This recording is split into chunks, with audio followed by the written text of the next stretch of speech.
بسم الله الرحمن الرحیم. اسم ما عبدالله امیری، باشنده ولایت دایکندی ولسوالی اشترلای قریه شیخ میران می باشم.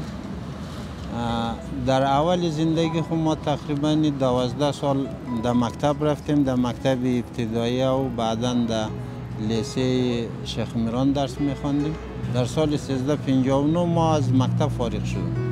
از مکتب فارغ شدم. بعد از این دوره انقلاب بیکار بودم. تا چند مدتی بیکار بودم.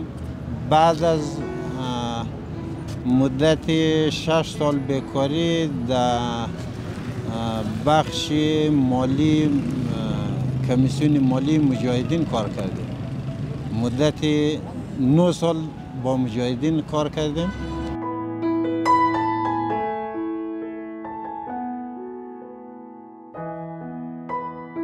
شخص خود ما فعلا دارای 7 نفر عیال طبقه اوناس هستم که امی دخترای ما کلا مصروف درس خواندن در مکتب هستن. دیگه کارگر یا مثلا نانآوری از اونا یک صرف خودم هستیم که نمی‌جا ما در روزی مثلا 200 یا 300 بعضی روزها 400 افغانی میشه. عریضه نویسی یک مهارت خاص داره، یک شیوه خاص داره. متن عریضه را هر کس تکمیل نمیتونه. هر کس تکمیل نمیتونه. ما این جوانایی هست که فارغ صنف 16 است، لیسانسه. اگر ما بگم بیا عریضه قباله را نوشته که یا مثلا وکالت‌های خارجی را نوشته که هیچ درک نمیتونه که امیر ما به چی شیوه نوشته کنیم، به چی روش نوشته کنیم. دیگه متن عریضه نوشته کردن خیلی مشکله و هر کس درک نمیتونه.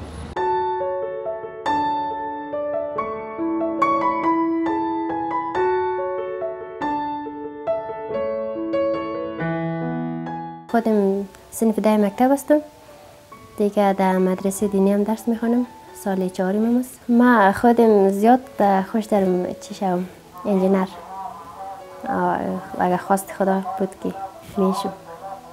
اگه اقتصاد کار کرد. خب در روزایی که ما میبینم پدرم با بسیار رنج و سختی کار میکنه و من سخت در آرزوی این روز هستم که در یک جایی برسم و یک روزی این زحمت ها را جبران کنم. چاشت که دیگه چیز نمیخوری، یک قرص نان میگیری در افغانی، گای قداوی سرد میخوری، گای یک گلاس چای. دولت تقاضا داری که ما برای از ما کمک کنه ولی نمیشه کمک. دولت ما نمیشه عریضه نویسی میکنیم، همشیره نمی صرف از مجبوریه. ما دیگه کار توانی، کار سنگین نمیتونیم، مزدورکاری یا مثلا کارچوانی رو نمیتونیم. این نمی رو بازم دینمی خداوند شکرگزار هستیم، دینمی راضی هستیم که نمی قدر یک زندگی بسیار عادی را پیش میبریم.